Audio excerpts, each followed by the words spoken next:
और यहां से वो नाता रखते हैं, वो आगरा की परेशानी को जानते हैं, आगरा की दिक्कतों को समझते हैं। और रामशंकर कठेरिया से हम बात करेंगे आगरा में क्या मुद्दे रहे हैं और किस हिसाब से आगरा का विकास हुआ है, क्या आम जनता की समस्याएं हैं, ये तमाम सवाल हम रामशंकर कठेरिया से करेंगे। तो चर्चा की शुरुआत करता हूं। बहुत स्वागत रामशंकर कठेरिया जी, जी उत्तर प्रदेश उत्तराखंड पे आपका। और सबसे पहले मैं आगरा से ही शुरुआत करता हूं। सर, आगरा से आपका नाता रहा है और आगरा से सांसद हैं। इस आगरा शहर में ताजमहल है, दुनिया का 7वां अजूबा है। आगरा शहर की सर बहुत सारी समस्याएं हैं, तो क्या इन समस्या से आगरा बाहर निकल पाया आज तक?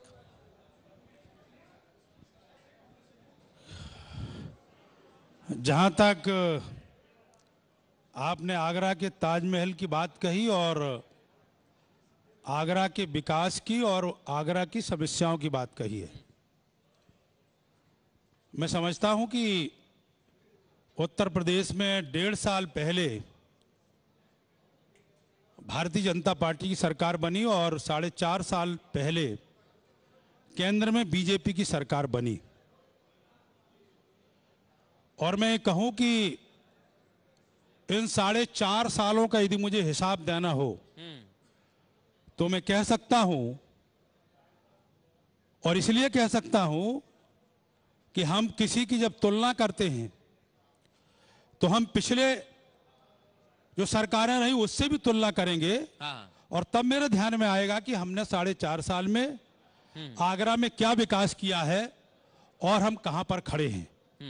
तो मैं पूरी तरह से ये मानता हूं कि जो 4.5 साल में और 1.5 साल में, क्योंकि बहुत सारे काम ऐसे होते हैं जो स्टेट गवर्नमेंट से रिलेटेड होते हैं, और मैं पूरी तरह संतुष्ट हूं जो 1.5 साल में उत्तर प्रदेश सरकार बनने के बाद जो उपलब्धि है उससे मैं पूरी तरह संतुष्ट हूं। एक सवाल इसमें बनता है रामशंकर कठेरिया साहब, आपने कहा कि आप संतुष्ट हैं, लेकिन इन सब के बीच जनता का कहना है कि हमें पानी मिलना चाहिए और पानी मीठा होना चाहिए पीने में। आगरा की जनता आज भी इंतजार कर रही है सर, पानी का कब मिलेगा?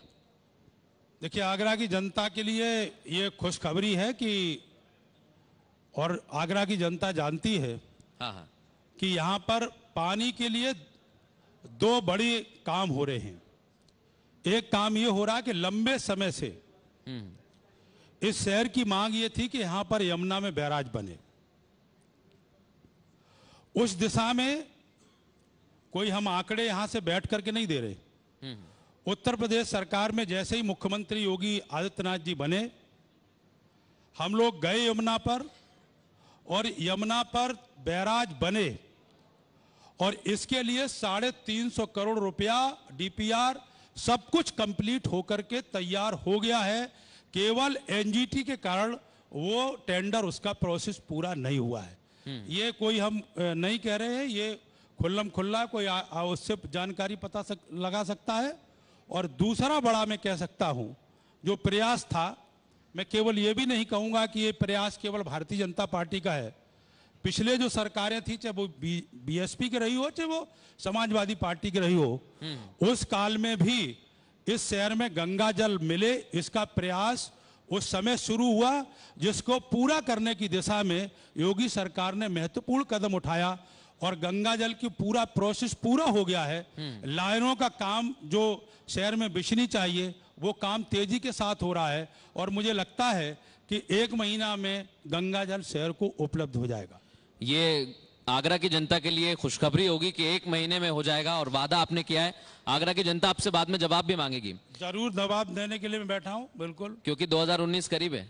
हाँ, मैं तो तैयार हूं, 2019 के लिए भी तैयार हूं और आगे 2024 के लिए भी तैयार हूं। ये कॉन्फिडेंस आपको लगता है कि आगरा में इतना जो कॉन्फिडेंस आपने दिखाया है, पानी की बात हुई, मैं आपको पर्यटन की भी बात बताता हूँ। पर्यटन नगरी इसे कहा जाता है, लेकिन ऐसा कहा जाता है कि आगरा में कोई रात रुकना नहीं चाहता सर। जनता आती है, दिल्ली चली जाती है, लखनऊ के लिए मूव करती है। पहले तो आप लोग ये धारणा अपनी निकालिए, यहाँ होटलों में जब आप पूछेंगे कमरा मिल जाएगा तो सब कहेंगे कि हमारे भरे हैं कमरा। ये जो मैसेज बाहर जा रहा है कि आगरा में रुकते नहीं है पर्यटक, आगरा में पर्यटक रुकते हैं, और रुकते नहीं होते तो हर साल 20 होटल नहीं खुलते। ये इसका सबूत है। ये सबूत है कि 20 होटल हर साल खुलते हो और हर साल एक 5 स्टार होटल खुलता है। इसका ये सबूत है कि यहाँ पर पर्यटक रुकता है। ये आपने कहा कि आगरा में पर्यटन आगे बढ़ रहा है, पर्यटक यहाँ पर आकर रुकते हैं, लेकिन इन सब के बीच जो यहाँ देखने वाली चीज है वो ये है ताजमहल की सुंदरता को लेकर, उसकी खूबसूरती को लेकर सुप्रीम कोर्ट ने भी आपकी ही सरकार से जवाब मांगा और कहा कि अगर आपसे ताजमहल संरक्षित नहीं हो रहा है तो इसे कोलैप्स कर दें, इसे धराशायी कर दें। तो आप कैसे उस दिशा में काम करेंगे? देखिए, ताजमहल ने जो सवाल किए हैं उसकी भाव और भूमिका को आपको समझना होगा। हाँ हाँ, ताजमहल के संदर्भ में सुप्रीम कोर्ट ने जो कुछ कहा है वो एनवायरनमेंट से रिलेटेड इशू पर उन्होंने सवाल खड़े किए हैं। हाँ हाँ, और ये इसलिए है कि यहाँ पर आगरा में कुछ काम भी हुए हैं, जैसे काम हो भी रहे हैं, चाहे वो रोड का काम हो चाहे और कोई काम हो। तो आगरा के ताजमहल के संदर्भ में सुप्रीम कोर्ट ने यह जरूर कहा है कि पर्यावरण के दृष्टि से आगरा में प्रदूषण बढ़ रहा है और इससे उसको बचाया जाए, उसका संरक्षण किया जाए। और उसके कारण आपको जानकारी होगी कि इस आगरा में 1.5 साल से सारे काम ठप भी हो गए और आगरा की जनता डेवलपमेंट के लिए परेशान भी है, जिसके दिशा में हम सब लोग लगे हुए हैं। लेकिन हम चाहते हैं कि आगरा का ताजमहल भी बचे और आगरा के ताजनगरी की जनता भी बचे। ये दोनों को बचना बहुत जरूरी है। हाँ। और इस दिशा में सरकार ठोस कदम उठा रही है। ये तो बात हुई पहली मशहूर चीज की। आगरा में 2 चीज मशहूर है। जानकारी में डेली पेठा में उपयोग हम लोग करते हैं और छोटा छोटा जो पेठा बनाते होंगे, छोटे छोटे लोग बनाते होंगे, वो अलग है। लेकिन 100 क्विंटल डेली पेठा बनाने में चीनी लगती है। इसका अर्थ आप समझ सकते हैं कि आगरा में पेठा कितना बनता है और बाहर कितना जाता है। और एक और उद्योग की बात अगर आती है तो पेठे के बाद हम आगे चलते हैं। जूता उद्योग आगरा की पहचान माना जाता है और इस उद्योग के करीब 12 लाख लोग जुड़े हुए हैं इससे। आगरा की जनता जानती है, हमारे साथ मौजूद है। जीएसटी से कुछ ऐसा हुआ कि स्मॉल स्केल इंडस्ट्रीज थी जो जूता उद्योग से जुड़ी थी, जो छोटे कारोबारी थे, जो छोटी फैक्ट्रियां थी, वो बंद होने की कगार पर हैं। आपको लगता है कि आगरा में उद्योग को स्थापित करने की दिशा में आपको और खास कदम उठाने चाहिए ताकि आगरा का विकास और हो सके? साहब, आपके जो सवाल हैं उन सवालों के जीएसटी में 18% और 28% था, उसको कम करके जो है मुझे लगता है कि बहुत कम किया है छोटे इंडस्ट्री के लिए। और सब छोटे इंडस्ट्री वाले जानते हैं। तो जीएसटी में तो फायदा हुआ है। जीएसटी में तो शू इंडस्ट्री कोई भी इफेक्टेड नहीं हुआ। बैलेंस कर लिया और आपने। जब जीएसटी लागू हुई, हाँ, जब जीएसटी लागू हुई तो मैं 4-5 बार व्यापारियों के साथ बैठा हूं और व्यापारियों ने जो सुझाव दिए उन सुझाव के आधार पर हाँ। उसमें जीएसटी में संशोधन हुए हैं। हाँ। और आज मुझे नहीं लगता है कि जीएसटी के कारण किसी तरह कोई प्रॉब्लम है। आपने कहा कि बैलेंस होना चाहिए सवालों में। बैलेंस से एक बात ध्यान आई सर मुझे कि जब हम सड़कों पर चलते हैं आगरा की तो हमारा बैलेंस बिगड़ जाता है। ये जनता का कहना है सर। आगरा की सड़कें बहुत खराब हैं, देखिए, जब ट्रैफिक की समस्या है, धूल उड़ती है। जब खुद का बैलेंस नहीं होता तो सड़क पर बैलेंस बिगड़ जाता है। ये बात ठीक है, ये मैं मानता हूं। हाँ हाँ, ये बरसात के बाद जो है ये सड़कें आप जाएंगे हाँ, तो ऐसी कोई सड़क ऐसी नहीं है जो आपका बैलेंस बिगड़ जाए, मुझे नहीं लगता है। हाँ। बरसात के बाद काम तेजी के साथ शुरू हुआ है। हाँ। और कोई भी मेन सड़क ऐसी नहीं रहेगी 1 महीना में कि वो सड़क पूरी तरह कंप्लीट ना हो जाए। ठीक है, ये तो आपकी बात हुई सर। और सवालों में बैलेंस बनाना बहुत जरूरी है और जनता बैलेंस बनाती है और विपक्ष बैलेंस बनाता है। के लिए पहुंचाएंगे ऊपर तक। नहीं, बात तो पूरी करनी पड़ेगी। हाँ। जब आपने उनको वक्त दिया था तो आपने बात कुछ और थी, आगरा के विकास की बात हो रही थी, केंद्र की प्रदेश राष्ट्रीय बात हो रही हाँ। थी। तो जब आपने मेरे हाथ में माइक दिया है तो मेरी भी जरा दिल की बात आपको थोड़ा सुन लेनी चाहिए। बिल्कुल, आप सवाल करिए, जवाब देंगे। नहीं, सवाल मैं करूंगा कि पहले तो उन्हीं की बात की, उनकी बात को भी, क्योंकि जनता पूरे हिंदुस्तान आपके चैनल को देख रहा है। तो उन्होंने भी जो बातें कही थी उनको भी हमको उसको जवाब देने के लिए उपलब्ध रहना चाहिए। फिलहाल में अब कटरिया जी की बात है। आगरा के अंदर जो सबसे बड़ी समस्या है, माननीय आदरणीय प्रधानमंत्री जी आगरा आए थे, उन्होंने अपने भाषण में सबसे पहले कहा था कि आगरा में एयरपोर्ट बनेगा। हाँ। आज 4.5 साल हो गए, हर काम का शुरुआत ही करेंगे और शुरुआत होने वाली है, गंगा जल आने वाला है। सुन लो, हाँ। गंगा जल आने वाला है, एयरपोर्ट बनने वाला है। पहले जो सरकारें रही थी उसमें भी यही रहा था, मंदिर बनने वाला है। ठीक है, बहुत सारे सवाल हो गए, इसका जवाब लेना बड़ा जरूरी है। कटेरिया साहब एक सवाल पूछो। तो हाँ, ऐसा कौन सा, बहुत सारे सवाल हैं, भूल जाएंगे वो। जी, जी, जी। कटेरिया साहब आप बता दीजिए, एयरपोर्ट का पूछा, उन्होंने कहा प्रधानमंत्री ने कहा था। मैं आपको बताना चाहता हूं कि जब एयरपोर्ट जब उत्तर प्रदेश की सरकार बनी, हाँ तो उत्तर प्रदेश की सरकार बनी तो सबसे पहले एयरपोर्ट के लिए जो जमीन थी, हाँ उस जमीन को खरीदने का काम उत्तर प्रदेश की योगी सरकार ने किया है। ये सब यहाँ लोग जानते हैं। अरे पी की सरकार में पास हो चुकी थी। अब सुन लीजिए पूरा मौका आपको मिलेगा। हम लोग विपक्ष की और सत्ता की भूमिका में न रहें, जो सच्चाई है। मैं ये भी कह रहा हूँ कि समाजवादी और भी लोग हैं, सरकार ने शुरुआत फिर लौटेंगे। जी जी जी, कटेरिया जी आप कंप्लीट करें। और समाजवादी पार्टी की सरकार थी, उन्होंने जमीन की शुरुआत की थी। हाँ योगी सरकार ने सारी जमीन खरीद करके हाँ एयरपोर्ट के लिए बाउंड्री वॉल का काम तेजी के साथ हो रहा है। हाँ वहां टर्मिनल बने, ठीक है, जमीन पूरी खरीद ली गई, टर्मिनल बने, इसके कि जल्दी एयरपोर्ट भी मिले। लेकिन एयरपोर्ट से याद आया सर, हवा भी बड़ी खराब है आगरा की। मैं पॉल्यूशन से रिलेटेड आपसे सवाल कर रहा हूं। सड़कों पर गंदगी का अंबार है। स्वच्छ भारत मिशन की सर आप बात करते हैं, और अभी कंप्लीट भी होने वाले हैं। जब वो वादा निभाना होगा आपको हर शहर में, खासकर आगरा में ताजमहल बहुत गंदा हो रहा है सर पॉल्यूशन की वजह से। एयर पॉल्यूशन भी है, सड़कों पर गंदगी है, उससे कैसे निजात मिलेगी? कहां फेल हो रहे हैं आप? देखिए, हम इस बात से सहमत नहीं है, और ये जानबूझ करके आगरा के साथ विश्वासघात किया जाता है कि आगरा में केवल प्रदूषण हो रहा है और हिंदुस्तान के किसी शहर में प्रदूषण नहीं हो रहा है। जितना हिंदुस्तान के और शहरों में प्रदूषण है, दिल्ली में है, उससे कम आगरा में है। दिल्ली में इंडस्ट्री बंद नहीं है और कई इंडस्ट्री बंद नहीं है। हाँ। केवल आगरा में ताजमहल के कारण, और यह कहा जाए कि नहीं कि ताजमहल प्रदूषण के कारण समाप्त हो रहा है और इसके कारण इंडस्ट्री बंद हो रही है। हाँ। ये इस बात को हम नहीं स्वीकार कर रहे, और मुझे लगता है आगरा की जनता भी इस बात को सहमत नहीं है। ये चाहती है कि ताजमहल भी बचे और इंडस्ट्री भी बचे और यहाँ के लोग भी बचे। ये मैं जानता हूँ। और जहाँ आपने स्वच्छता की बात कही है, हाँ। ये स्वच्छता के लिए चाहे भाजपा के विधायक हों, युवा मोर्चा के नेता हों, उनके खुद की घर की महिलाओं के मंगलसूत्र लूट लिए जाते हैं और वो केस नहीं खुलते। तो ये राम राज की ओर है कि गुंडा राज की ओर है हमारा शहर? ठीक है, law and order sir Agra में कैसे? उद्योग की आप बात करते हो, उद्योग स्थापित हो, उद्योगपतियां हैं, कैसे माहौल मिलेगा? नहीं, जहाँ तक निसार साहब ने बात कही है, मैं ये इस बात से सहमत हूं कि कहीं कोई घटना हुई है तो उस पर कार्रवाई होनी चाहिए, और यदि कार्रवाई नहीं है तो सरकार दोषी है। हाँ। और ये हम पिछले सरकार में समाजवादी पार्टी की भी सरकार थी, उसके आंकड़े उठा लिए जाए और आज के आगरा के आंकड़े उठा लिए जाए।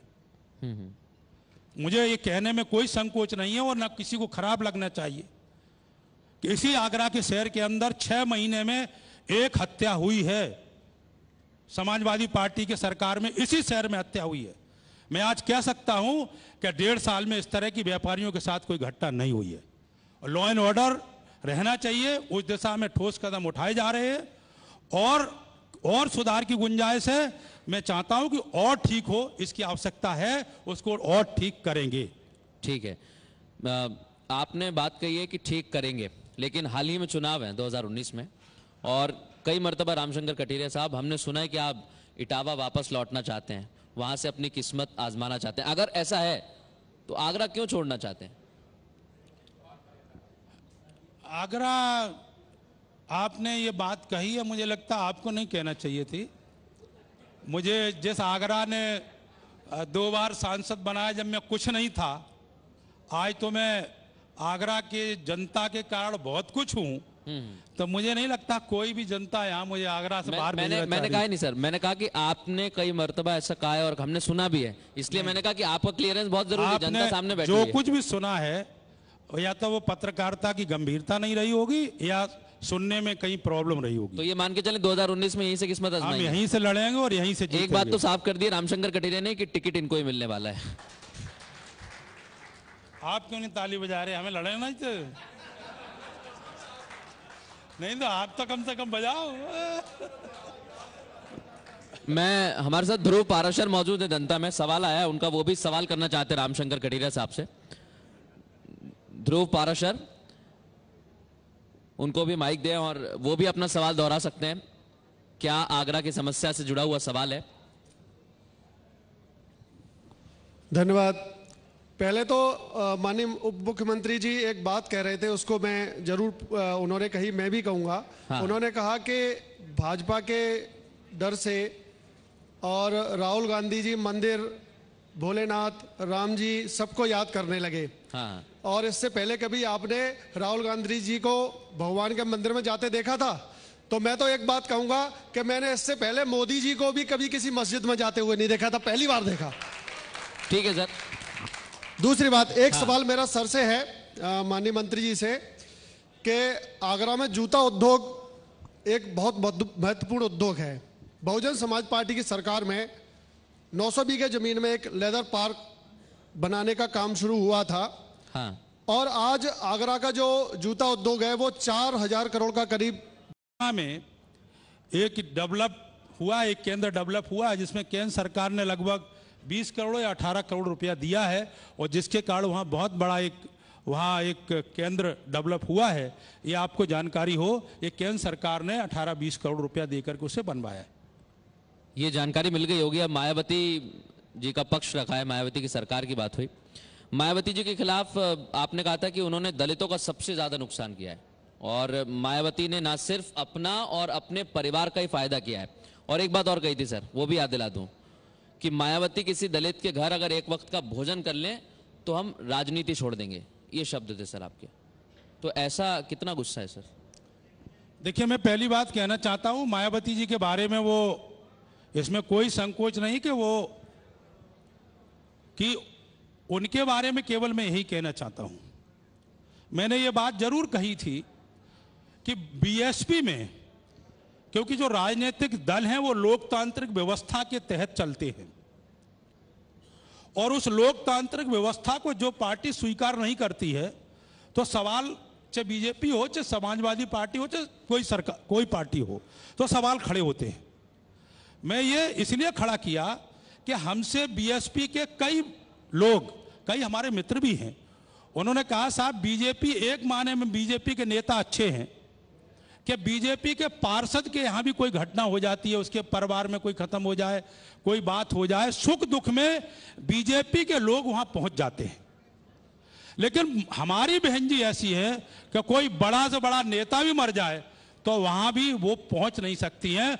और इसलिए मैंने कहा था कि वो दलितों की नेता जरूर हैं, लेकिन दलितों के, किसी के दलित के घर चाय नहीं पी सकती हैं, खाना नहीं खा सकती हैं, किसी के घर जा नहीं सकती हैं। और तब मैंने कहा था यदि वो किसी घर खाना खा लेंगी तो मैं राजनीति छोड़ दूंगा, और ये बात मैं आज फिर कह रहा हूं। यहां पर ST-SC के अधिकारी को बात है।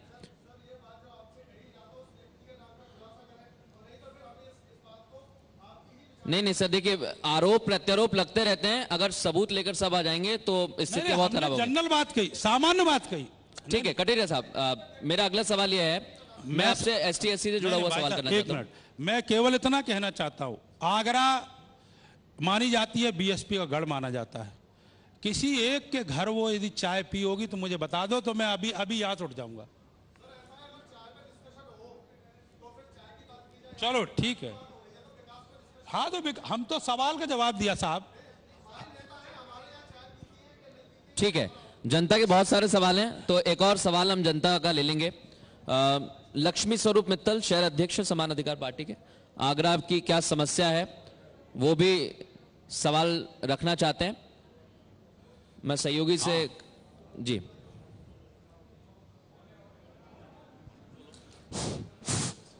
हाँ, मैं लक्ष्मी स्वरूप मित्तल, शहर अध्यक्ष समान अधिकार पार्टी।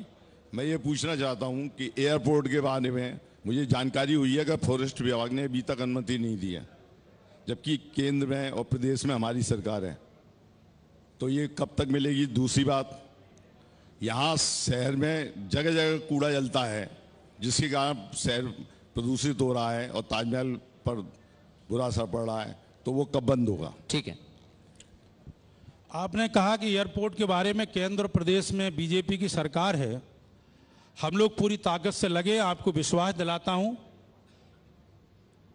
एयरपोर्ट बनेगा। और जो एनजीटी ने सवाल खड़े किया, सुप्रीम कोर्ट ने सवाल खड़े किए हैं, उस दिशा में यहां जितने लोग हैं वो समझ रहे होंगे कि हम लोग किस हद तक कैसे प्रयास कर रहे हैं।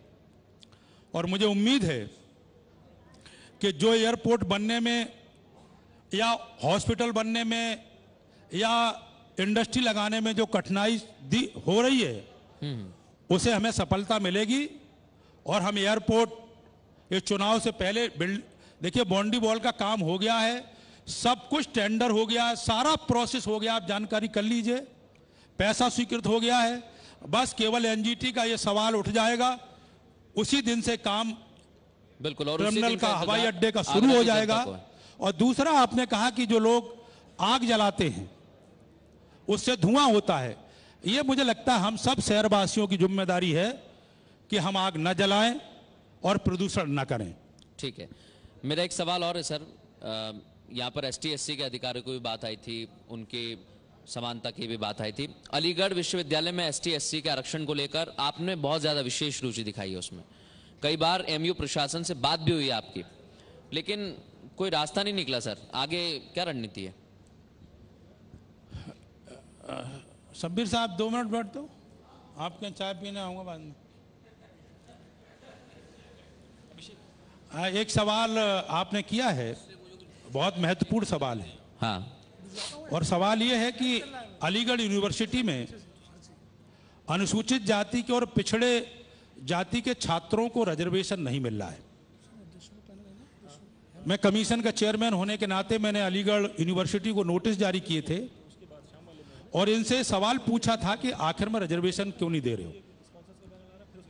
तो उन्होंने मेरे को आंसर में जो दिया, ये आंसर में दिया कि मामला सुप्रीम कोर्ट में पेंडिंग है। फिर मैंने यूजीसी के चेयरमैन और MHRD के सेक्रेटरी और जो एक कमीशन है अल्पसंख्यक माइनॉरिटी कमीशन है एजुकेशन, उनके चेयरमैन और अलीगढ़ यूनिवर्सिटी के रजिस्ट्रार और VCA बुलाए थे। और उनसे जब सवाल किया तो उन्होंने सभी लोगों ने लिखित में यह दिया कि हमारे पास कोई भी डॉक्यूमेंट नहीं है कि जो माइनॉरिटी यूनिवर्सिटी है। और जब माइनॉरिटी यूनिवर्सिटी नहीं है, सारे लोगों ने लिख करके मुझे दिया कि माइनॉरिटी यूनिवर्सिटी नहीं है, तो हमने एक ऑर्डर जारी किया कि सभी को रिजर्वेशन मिलना चाहिए। तो उन्होंने ये कहकर के सुप्रीम कोर्ट में मामला पेंडिंग है। आपको जानकारी में हो कि 68 में 5 जजों की सुप्रीम कोर्ट की खंडपीठ ने यह स्पष्ट कर दिया था कि अलीगढ़ यूनिवर्सिटी माइनॉरिटी यूनिवर्सिटी नहीं है। देश की जो 40 केंद्रीय विश्वविद्यालय जिस तरह के हैं, उसी तरह का अलीगढ़ यूनिवर्सिटी भी उसी अनुरूप है। और जब अलीगढ़ यूनिवर्सिटी की स्थापना हुई थी, तभी हम सब जानते हैं कि बनारस विश्वविद्यालय की भी स्थापना हुई थी। दोनों विश्वविद्यालयों को राष्ट्रीय विश्वविद्यालय माना गया। और आजादी के बाद जब संविधान लागू हुआ, तो संविधान के साथ सभी विश्वविद्यालयों में रिजर्वेशन लागू हो गया था। लेकिन 2005 और 6 का इलाहाबाद का भी डिसीजन ये हुआ कि उसमें भी यही स्पष्ट तौर से कहा कि अलीगढ़ यूनिवर्सिटी माइनॉरिटी यूनिवर्सिटी नहीं है। सबके बीच विपक्ष कहता है कि आपकी बहुत खास नजर है अलीगढ़ मुस्लिम यूनिवर्सिटी पर, उसके लिए क्या, उसके पीछे क्या कारण है? वो कहते हैं कि आपकी वही नजर बनी हुई है, आप जो और यूनिवर्सिटी से पहले वहां पर तो ठीक ढंग से दे लीजिए। नहीं, आपको जानकारी नहीं कि और यूनिवर्सिटी कौन सी है? उनका कहना है सर, वो तो ये कहते हैं कि अरे हम आपसे सवाल कर रहे हैं। मैं आपसे सवाल, अरे आप कौन सी और यूनिवर्सिटी है? मैं यही बात कर रहा हूँ सर। इतनी खास नजर आपकी अलीगढ़ मुस्लिम यूनिवर्सिटी भी है, मुख्यमंत्री योगी आदित्यनाथ भी कहते हैं, आप भी कहते हैं, और अब तक उसमें कामयाबी हासिल नहीं हुई ना, तो उस हिसाब से कैसे आप आगे बढ़ेंगे? उसका प्रोसेस, आपको कहा कि सुप्रीम कोर्ट में मामला पेंडिंग है। हम लोग सुप्रीम कोर्ट में, कमीशन खुद पार्टी बन रहा है, कमीशन को चेयरमैन जो यूजीसी हैं, MHRD हैं और माइनॉरिटी जो कमीशन के चेयरमैन उन्होंने लिख करके दिया है कि माइनॉरिटी यूनिवर्सिटी नहीं है। जब माइनॉरिटी नहीं है तो रिजर्वेशन लागू होना चाहिए। बस सवाल इतना है केवल, और आगे होगा लागू। मैं अब जनता का फिर रुख करूंगा। हमारे साथ वीरेंद्र गुप्ता साहब मौजूद हैं और वो भी जनता से जुड़ा हुआ सवाल रखेंगे। वीरेंद्र गुप्ता जी को माइक दिया जाए, क्योंकि आगरा में जो समस्याएं हैं वो लगातार हम सुन रहे हैं और जनता की आवाज भी जो आपके जनप्रतिनिधि हैं उन तक पहुंचाई जा रही है। हेलो वीरेंद्र गुप्ता जी। मैं जनता जनार्दन को सबसे पहले अभिवादन देना चाहूँगा। साथ में हमारे माननीय जो आगरा के सांसद महोदय हैं उनको भी बहुत बहुत मेरा नमस्कार। आगरा के विकास की बात का ये आज संदर्भ में जीटीवी ने जो आयोजन किया है, कार्यक्रम सराहनीय है, लेकिन अच्छा होता कि माननीय उप मुख्यमंत्री जी के सामने कुछ जनता की आवाज़ को भी सुन लिया जाता तो ज़्यादा उपयुक्त रहता। चलिए, नुमाइंदे मौजूद हैं, बिल्कुल पहुंचाएंगे ऊपर तक बात सर आपकी। आगरा के विकास के लिए हेलो हमारे सांसद महोदय ने काफ़ी प्रयास किए, इसमें कोई शक नहीं, लेकिन सबसे बड़ी बाधा आगरा में जो विकास के लिए आती है वो प्रदूषण को कहकर के कई चीज़ें इस शहर से हटाई जा रही हैं। मैं इसी संदर्भ में कहना चाहता हूं, चूंकि मैं ट्रांसपोर्ट से जुड़ा हुआ बंदा हूं। हाँ। आगरा में एक्सप्रेस वे, आपके Lucknow express way, 3 national highway, 7-8 state highway जुड़ते हैं। एक आगरा बहुत महत्वपूर्ण विकास के यानी सड़कों के मामले में मैं समझता हूं उत्तर प्रदेश में प्रथम नंबर है इसका। उसके बावजूद हजारों गाड़ियां शहर के अंदर प्रवेश करती हैं। इनर रिंग रोड का जो पहले माननीय पूर्व मुख्यमंत्री जी ने जब लखनऊ एक्सप्रेस बना उसके साथ में इनर रिंग रोड 3 प्रस्तावित किए, जो कि कानपुर रोड से फतेहाबाद रोड बन चुका, फतेहाबाद रोड से शमशाबाद रोड अभी नहीं बना, शमशाबाद रोड से ग्वालियर रोड जो भी नहीं बना। ये दोनों इनर रिंग रोड बनना बहुत जरूरी है। 1 मिनट बात पूरी होने दीजिए मेरी। उसके बाद उत्तरी बाईपास का माननीय महोदय ने भी प्रस्तावित किया, हमने भी अपने ट्रांसपोर्ट चैम्बर से प्रस्तावित किया था। आगरा में पूरा रिंग रोड बनने के बाद ही प्रदूषण रुकेगा, वरना प्रदूषण मैं आपका सवाल आगे बढ़ाता हूं। उसके बारे में सरकार क्या कर रही है ये बताएं। उत्तर देता हूं। बीरेन जी भाई साहब, आपको जानकारी होगी जब आप ऑफिस में आते हैं अपने ट्रांसपोर्ट नगर में, उसके लिए 4 फ्लाईओवर बनाने का काम हमने किया है। दूसरी बात सुन लीजिए, दूसरी बात सुनते जाइए और उसको स्वीकार करते जाइए। कल ही नितिन गडकरी के साथ मीटिंग हुई है, आपको जानकारी शायद नहीं मिली होगी, सारे अधिकारी थे। कल उत्तर बाईपास ओके हो गया है, कल उत्तर बाईपास कंप्लीट हो गया है और ये उत्तर बाईपास का काम आपको 1 महीना के बाद आप पता लगा लीजिए। सारा कल सारे अधिकारियों के साथ नितिन गडकरी खुद बैठे 1 घंटा, केवल इस बात पर लड़ाई थी। हमारा कहना था कि रोनकता से जो जहां से उत्तर वो रिंग रोड है वहां से हमने कहा था कि खनौली टोल पर मिला दिया जाए, वो खनौली टोल से पहले 10 किलोमीटर मिलाना चाहते थे। हमने वो 10 किलोमीटर जो आगे है वहां की कल सहमति हो गई, सारे लोगों ने, उत्तर प्रदेश सरकार के भी अधिकारी उपस्थित थे और वो सारी सहमति हो गई है।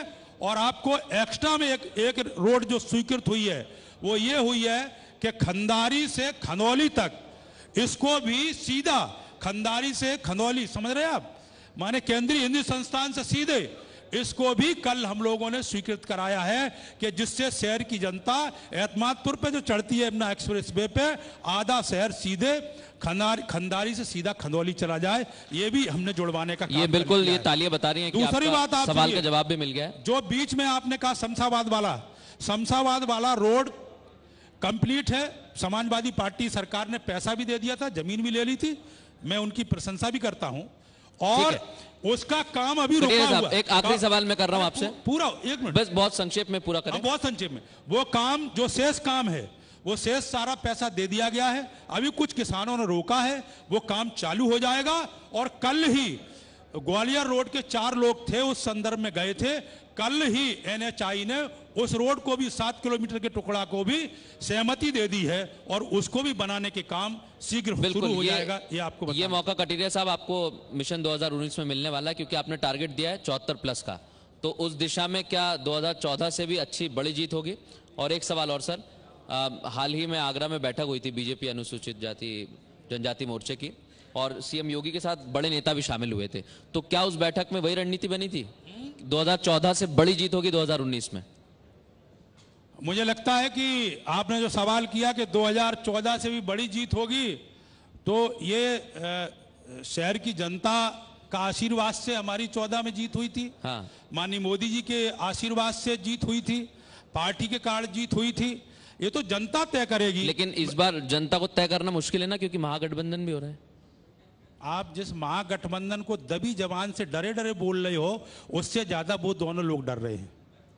जिस दबी जबान से आप बोले लेकिन हैं, सर हम दबी जबान से बोल रहे हैं। फूलपुर में जनता ने आपको बता दिया, गोरखपुर में जनता ने आपको बता दिया। वो खुल के बोल नहीं पा रहे कि हम गठबंधन करेंगे। अभी तो एक तरफ से प्रयास हो रहा है, दूसरी तरफ से गेट बंद है, और मुझे नहीं लगता कि वो गेट खुलेगा, क्योंकि गठबंधन दिल साफ होते तभी बंधन होता है, और दिल साफ नहीं होते हैं तो बंधन काम नहीं करता है। और भारतीय जनता पार्टी फिर से जीतेगी। 2019 में मोदी जी 300 से ज्यादा सीट जीत करके सरकार बनाएंगे, इस विश्वास के साथ में आपको कहना चाहता हूं। बिल्कुल, ये विश्वास आपका बना रहे और इसी विश्वास को हम जनता तक पहुंचाते रहें। लेकिन जनता आप पर कितना विश्वास करती है, जनता की बात भी आप तक पहुंचाते रहें, ये हमारी जिम्मेदारी है। और जी उत्तर प्रदेश उत्तराखंड जनता की आवाज आप तक पहुंचाता है, आपकी कमियां आपकी खामियां गिनवाता है, आपके जो अच्छे काम है वो भी हम बताते हैं, ऐसा नहीं है। लेकिन 2019 में जनता, जैसा आप कह रहे हैं कि आपको और ज्यादा तरीके से प्यार करेगी, आपको बहुमत देगी। आप कोशिश करिए सर, बहुत सारे लोग और बहुत सारी पार्टियां आपके सामने खड़ी हुई हैं। बहुत शुक्रिया सर हमसे बात करने के लिए, जी उत्तर प्रदेश उत्तराखंड पर आगरा से जुड़ी हुई समस्याएं रखने के लिए बहुत शुक्रिया सर। बहुत बहुत धन्यवाद। यहां पर वक्त एक ब्रेक का हो गया है, ब्रेक के बाद भी हम लौटेंगे, बात करेंगे आगरा के विकास की, आगरा के लोगों की किस स्थिति में वो हैं और अब क्या आगे स्थितियां होंगी।